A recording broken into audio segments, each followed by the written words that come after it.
बिस्मिल्लाहिर्रहमानिर्रहीम। अस्सलाम वालेकुम डियर स्टूडेंट। आज के लेक्चर में हम चैप्टर नंबर 5 स्टार्ट करने वाले हैं। तो चैप्टर 5 की एक्सरसाइज स्टार्ट करने से पहले हम इसका शॉर्ट सा इंट्रोडक्शन देख लेते हैं। मेन इसका पहला प्रोसीजर है, इसको आप अच्छे तरीके से समझें, इसके पॉइंट्स को अपने माइंड्स में रखें और सारे क्वेश्चन आप फिर इजी से सॉल्व कर सकते हैं। तो सबसे पहले है define equation and in equation differentiate between them.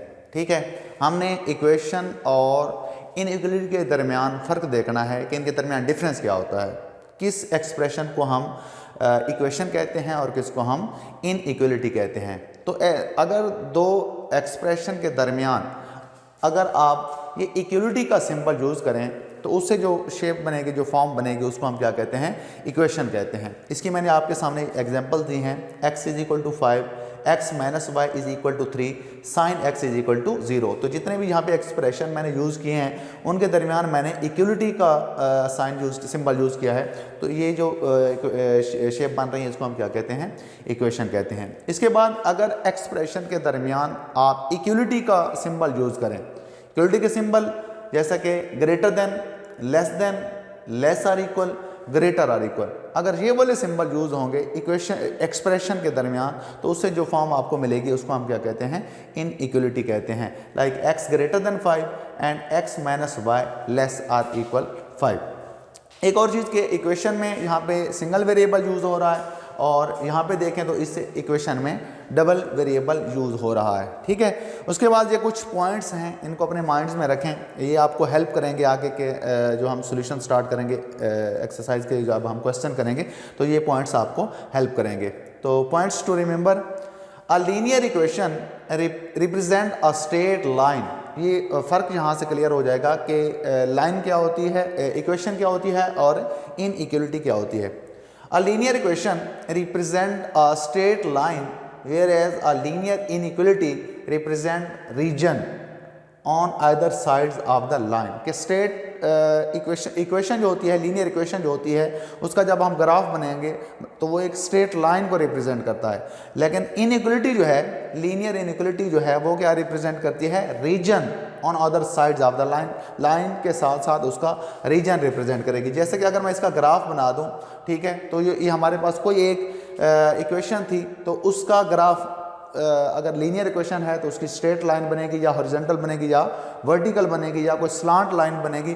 तो फॉर एग्जांपल मेरे पास कोई एक इक्वेशन थी जिसका ग्राफ कुछ ऐसे बना, तो ये किसका ग्राफ है, ये लीनियर इक्वेशन का ग्राफ है। ठीक है, तो एक क्या बनेगी, स्ट्रेट लाइन ही बनेगी। ठीक है, वर्टिकल स्ट्रेट लाइन बन गई।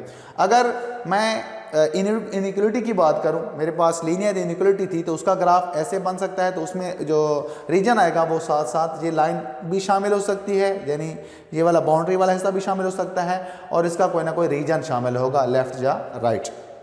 उसके बाद सेकेंड पॉइंट है, if inequality involve greater or equal और less or equal, reason will be closed half plane bounded by solid line. Means कि अगर आपके पास इनइक्वलिटी ऐसी है जिसमें ये वाले सिंबल यूज़ हो रहे हैं, ग्रेटर आर इक्वल या लेस आर इक्वल, तो उसमें किस तरह का रीजन होगा। मैंने आपको बताया है कि लीनियर इनइक्वलिटी का जब हम ग्राफ बनाते हैं तो उसमें लाइन का एक पूरा रीजन आता है, तो region will be close half plane. ठीक है, close half plane by solid line, यानी जो हम ग्राफ बनाएंगे उसकी जो लाइन बनेगी उसको हम क्या करेंगे, सॉलिड लाइन बनाएंगे। ठीक है, और उसके साथ उसका लेफ्ट या राइट वाला हिस्सा शामिल हो जाएगा। Whereas if inequality involve greater than or less than, यानी अगर इनइक्वलिटी में जस्ट लेस देन और ग्रेटर देन का सिंबल अगर हम यूज़ कर रहे हैं तो region will be open half plane bounded by dotted line. तो फिर हम ये वाली जो पहली लाइन बनाएंगे इसको क्या बनाएंगे, सॉलिड नहीं बनाएंगे, डॉटेड बनाएंगे। मीन्स के अगर इस तरह की इनइक्वलिटी है तो उसके लिए जो ग्राफ बनेगा वो इसकी जो लाइन बनेगी पहली वो डॉटेड लाइन बनेगी। और अगर ये वाले सिंबल ग्रेटर आर इक्वल या less or equal means x - y less or equal y, ये एक ऐसी इनइक्वलिटी है जिसमें ग्रेटर देन आर इक्वल या लेस आर इक्वल का सिंबल यूज़ हो रहा है, तो इसका जो ग्राफ बनेगा उसकी लाइन हम क्या बनाएंगे, सॉलिड लाइन बनाएंगे, डॉटेड लाइन नहीं बनाएंगे। इसके बाद हम बस अपने पॉइंट 3 की तरफ मूव करेंगे। तो पॉइंट 3 है एसोसिएटेड या कोरस्पॉन्डिंग इक्वेशन। क्या है, एसोसिएटेड या corresponding equation. If in a variable involve inequality, the symbol of inequality less or equal, greater or equal, less than, greater than is replaced by the symbol of equality, then it become the associated या corresponding equation of the inequality। सादा अल्फाज में कि अगर आपके पास एक ऐसा expression है जिसके वेरिएबल के दरमियान less or equal, greater or equal, less than या ग्रेटर देन ये वाले सिंबल यूज हो रहे हैं और इन सिंबल्स को आप सिंपली किस में कन्वर्ट कर दें, इक्वलिटी के सिंबल में चेंज कर दें, तो आपको जो नया एक्सप्रेशन मिलेगा उसको हम क्या कहते हैं, एसोसिएटेड या करस्पॉन्डिंग इक्वेशन कहते हैं। इसके बाद पॉइंट 4 है ordered pair XY is called solution if it satisfy the equation या इनइक्वलिटी। ऑर्डर्ड पेयर जो होते हैं ये क्या कहलाएंगे, सॉल्यूशन कहलाएगा किसी भी इक्वेशन या इनइक्वलिटी का। Then there will be infinite number of ordered pair which will satisfy the equation या इनइक्वलिटी। कोई भी इक्वेशन है या इनइक्वलिटी है उसके इन्फिनाइट नंबर ऑफ सॉल्यूशन हो सकते हैं in ordered pair. For example मैं यहाँ पे एक एग्जाम्पल दे रहा हूँ, x इज इक्वल टू 3, ये एक इक्वेशन है। इसका अगर हम डायरेक्ट सॉल्यूशन देखें नंबर्स में तो एक ही है, 3 है, लेकिन अगर हम ऑर्डर्ड पेयर में बात करें तो इस equation x is equal to 3 के इन्फिनाइट नंबर ऑफ सॉल्यूशन है। ऑर्डर्ड पेयर में इस इक्वेशन के इन्फिनाइट नंबर ऑफ सॉल्यूशन है। मैं अगर यहाँ पे लिख दूँ 3,0 तो ये इसका क्या है, सॉल्यूशन है। इसी तरह और इन्फिनाइट नंबर ऑफ सॉल्यूशन है।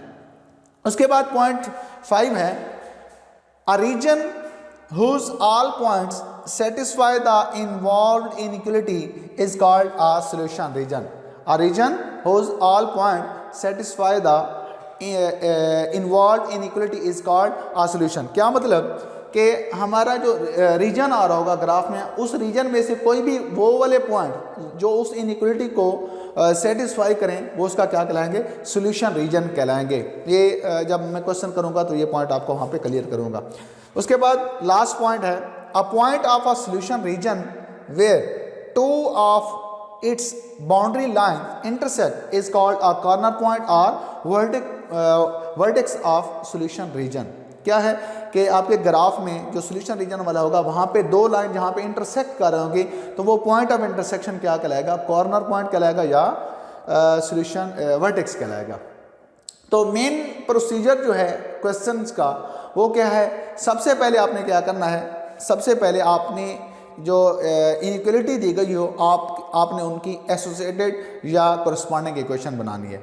तो कैसे बनानी है कोरस्पॉन्डिंग इक्वेशन या उसको कहें एसोसिएटेड इक्वेशन, आपने जस्ट इनइक्वलिटी के सिंबल को हटा के वहाँ पे इक्वलिटी का सिंबल यूज़ करना है, मींस बराबर का आपने सिंबल यूज़ करना है। तो आपको जो नई इक्वेशन नया एक्सप्रेशन मिलेगा उसको हम क्या कहेंगे, इक्वेशन एसोसिएटेड इक्वेशन कहेंगे।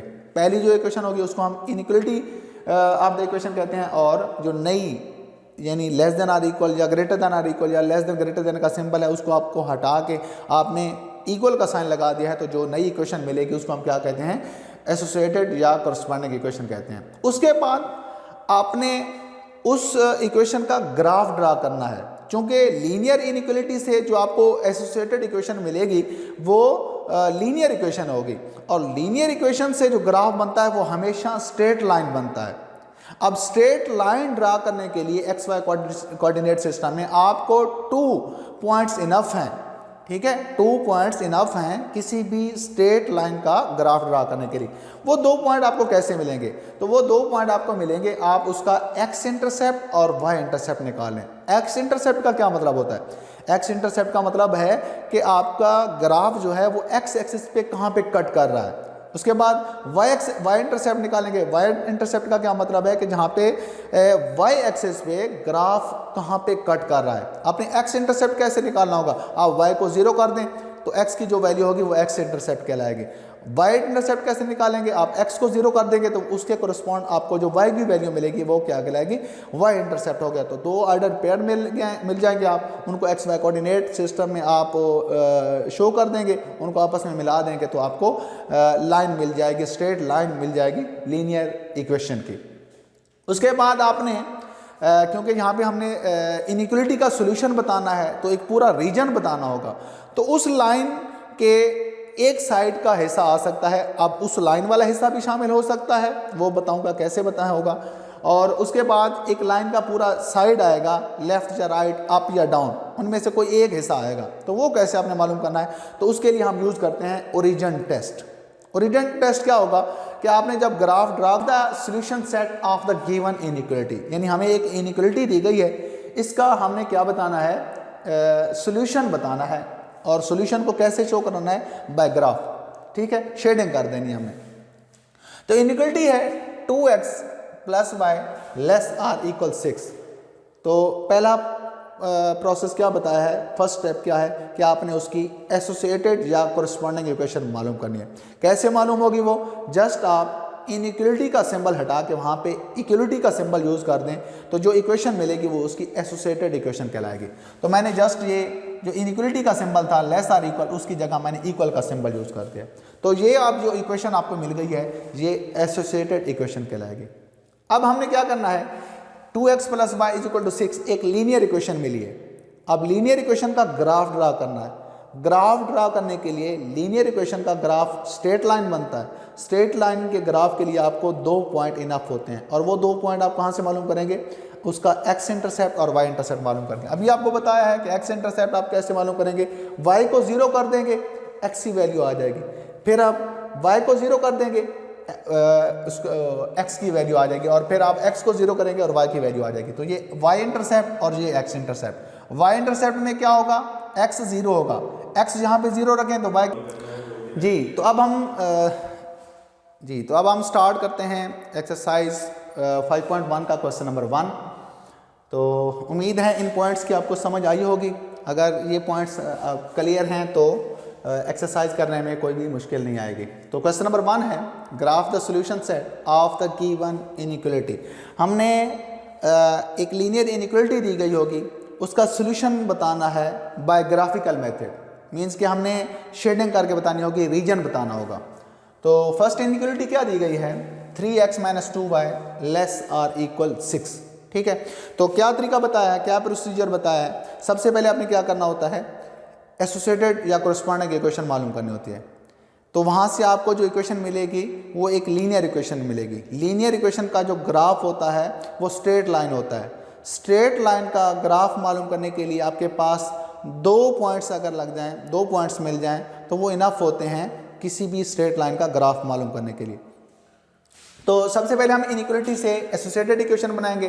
तो मैंने क्या किया है, इनइक्वालिटी का सिंबल हटा के इक्वलिटी का सिंबल यूज़ किया है। तो अब जो नई इक्वेशन मिली है इसको हम क्या कहेंगे, एसोसिएटेड इक्वेशन कहलाएंगे, ठीक है। तो ये एसोसिएटेड इक्वेशन जो है ये एक लीनियर इक्वेशन है इन 2 वेरिएबल। तो यहाँ से हमें एक स्ट्रेट लाइन मिलेगी। उस स्ट्रेट लाइन का ग्राफ बनाने के लिए मुझे 2 ऑर्डर्ड पेयर चाहिए, ठीक है। 2 ऑर्डर्ड पेयर इनफ होते हैं किसी भी स्ट्रेट लाइन का ग्राफ मालूम करने के लिए। तो वो कैसे मालूम करेंगे, हम इसका x इंटरसेप्ट और y इंटरसेप्ट निकालेंगे। x इंटरसेप्ट क्या होता है, ग्राफ का वो वाला पॉइंट जो x एक्सिस पे कट करेगा, तो वो पॉइंट क्या कहलाएगा, x इंटरसेप्ट कहलाएगा। y इंटरसेप्ट क्या होगा, जहाँ पे ग्राफ का वो वाला पॉइंट जो y एक्सिस पे जाके कट करेगा, तो वो y इंटरसेप्ट कहलाएगा। मालूम कैसे करेंगे x इंटरसेप्ट और y इंटरसेप्ट, x इंटरसेप्ट मालूम करने के लिए आप y को 0 कर दें, तो जो वैल्यू मिलेगी वो x इंटरसेप्ट कहलाएगी। और y इंटरसेप्ट मालूम करने के लिए आप x को 0 कर देंगे तो y की जो वैल्यू मिलेगी वो y इंटरसेप्ट कहलाएगा। तो ये y इंटरसेप्ट, x इंटरसेप्ट, सबसे पहले मैंने x को लिखा है 0, x = 0 रखेंगे इक्वेशन में, तो वहाँ से y की वैल्यू मिलती है -3, तो y की वैल्यू आ गई -3, ठीक है। तो ये क्या कहलाएगा, x इंटरसेप्ट कहलाएगा। सॉरी, y को 0 रखा है तो x की वैल्यू -3 के इक्वल आ गई। इसके बाद हम y इंटरसेप्ट निकालना है, तो y इंटरसेप्ट के लिए आप x को 0 करेंगे, x को 0 करेंगे तो y की वैल्यू -3 आती है, तो ये y इंटरसेप्ट आ गया।